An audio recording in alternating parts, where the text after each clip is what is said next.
Hey, congratulations on the win. Hello. I want to straight up ask, how did it feel to see Gaming Gladiators pick your game one draft in game two? Like, what was running through your mind? Did you expect it to be almost identical? Um, we obviously going into the second game, we knew they were probably gonna first pick the Bloodseeker, so that we started understanding, preparing the lines that we wanted to do versus the first pick Bloodseeker. But then going to the second phase, they just picked like the Coddle of Darkseer, which we thought they might do, and they ended up like kind of copy and pasting the draft. Or I guess it was actually yeah, and then with the Oracle. I don't forget the exact order, but we definitely had a good chuckle on our team. We were like they're picking kind of the same heroes, but I think we were very ready with the responses we wanted to do. I think our preparation for this series was very good, mostly because this is a rather important series for us. So we spent a lot of time thinking about all the lines that we wanted to play, the trades that we wanted to make, and it ended up being good. Mhm. Yeah. I also, are you and Owie together now? I know the team's not boot camping, but are you at least with another person now? Is that him in the background? It is. Yeah, Okay. That's what I it thought. is Owie.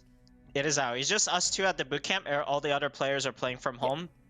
It's a very long season, so we've been doing things differently this year. Almost everyone has been playing from home, besides me, because I'm an American. And if I were to play from home, my Hmm. ping would be really high. So I'm mostly solo boot camp. But fortunately, this season around, you guys joining me for the second half of it.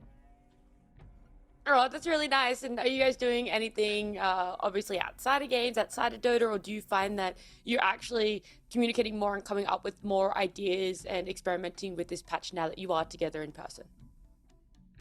Um, we'll probably talk more in person once we go to Bali and prepare for it. But for the most part, we've just been chatting and talking about Dota 24/7. Even though we're online, it's just like it's TI season, it's crunch time. So like all the brain power, brain cells are used for this, and just like how Lacoste is dreaming about Dota, like that's what we do as well. We live and breathe it, and we embrace that. Yeah, you had any epiphanies during your dreams lately about Dota that you want to bring to fruition in a game at all? You're trying to convince Owie every day, please, please let me pick this hero. I think there will be some heroes that I haven't played before that we've been kind of talking and working, and maybe they'll become meta. And I think I look forward to that. I don't want to give too much away, but there's definitely Of something in course. the lines of the cook. Yeah, perfect. All right, you've got me hyped for every future Tundra game until this patch changes. But T, do you want to go with your questions?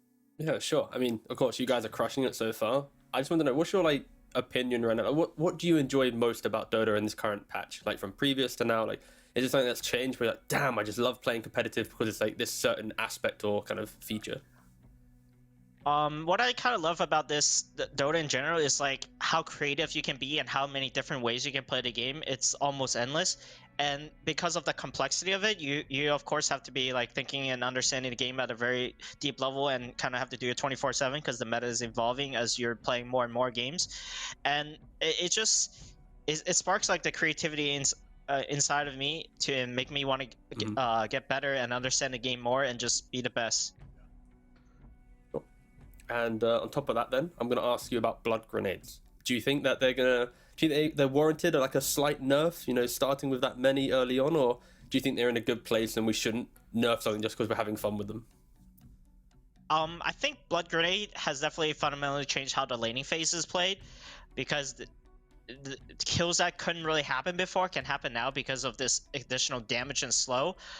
I'm not too sure if Blood Grenade needs to be changed too much because I think it's kind of people have gotten used to it and adapted to it very well.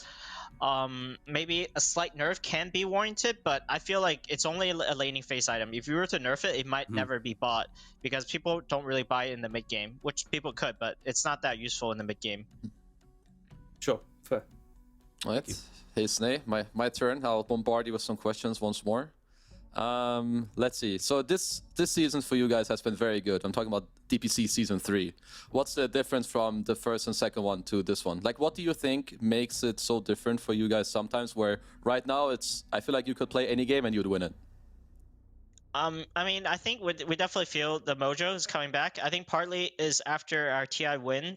After such a big win, it's hard to have the same motivation and as well as like determination to keep going and train and play as hard as you did before, because it is rather draining and burnouts happen quite a lot and the seasons are very long. So I think after TI for this first and second season, it's hard for some of us to kind of keep going, and understandably so. But this season 3, it's like crunch time, you know, like everyone is like feeling refreshed, understanding the what we have to do in order to qualify. We have to do well at the last DPC, because it's now or never. And I think we performed pretty well under the additional pressure, and I'm happy of it. Okay, that sounds great. Now, next question. First pick Bloodseeker. Why? So you guys started the series by doing it. Can you tell me why? Like, is the hero that good? Do the support picks later just cover any counters they can throw your way? Because now you guys just shat on it with Bad Rider. So what's the deal? We obviously think Bloodseeker is an S tier hero. It's been first picked and first phase in many games. And we think like right now, he's one of the few S tier cores you can just pick blindly, and then you can always try to make it work somehow. And I think like you can always, there's so many supports in the pool, you can kind of adjust the support pick depending on what you see and what you need to make the hero work. Gotcha. And in game 1, did you guys debate at all if they could have put the Bad Rider in mid after you opened your first 2 picks with BS Timber? I feel like them putting Bad 5 was a crucial mistake in their draft. As soon as they picked Void Spirit Bat Rider, I remember I told my team immediately, this Bat Rider can still go mid. The Void Spirit can be hard carry, because we looked at Duracio's Dota page, and he's been playing some hard carry Void Spirit.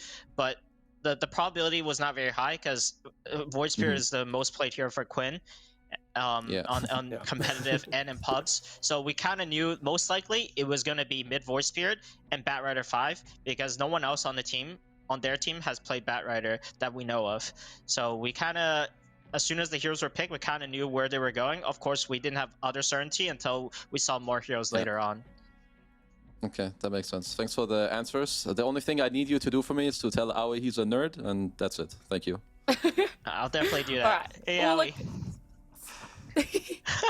I'll tell him later. Okay. I was gonna say, you're not free yet, because I do want to ask, because we have a little bit of time, and you know, it's nice to know that what some of my panelists are saying are also things that you're saying about drafts. I wanted some information from you about our upcoming series. Okay, we've got Liquid and Quest Esports still to play, so I want to know from your point of view, Stay. You've already versed them. How do you think that matchup is going to go? Any sort of insight you could give us on those two teams? I think Quest is kind of a quite formidable team. I think when they start clicking with their drafts and picks, they can play really well, and I think we've been scrimming a lot versus them, and I think they are a very formidable opponent and better than most people would rate them.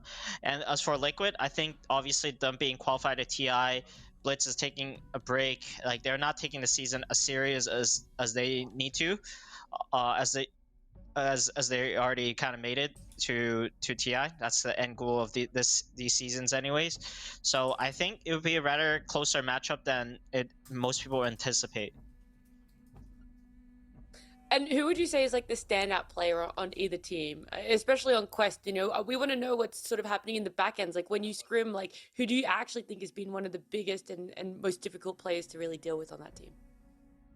I think the most difficult player to deal with is actually their carry player, TA2000. I think he has some very specialized heroes that he's like master tier on, and he's very good on them. Some of them are like the Templar Assassin, the Morphling, and he really understands these heroes in and out, and he can definitely 1v9 if given our correct opportunity. Okay, and I do know T has one more question he does want to ask. Keep it brief. About. Very brief. What's better, position 3 Slark that we see Quest do, or the Tundra position 4 Slark? You know, which one's better? I personally am a bigger fan of the support Slark. I think the hero has many good qualities that people are maybe gonna figure out sooner rather than later. But I think this is a super underrated hero for support right now. Sure. Cool. Thank you. Awesome. Well, Sney, I appreciate you giving us a little insight on what's going on with Tundra, answering all of our questions, and of course, giving us some now panel material for our next series. But I'll let you go. I'll let you tell Owie that he's a nerd, and also enjoy your Don't win forget. over Gaimin Gladiators here. Thank you guys. Perfect. Thank you for your time. Thank you, Sney.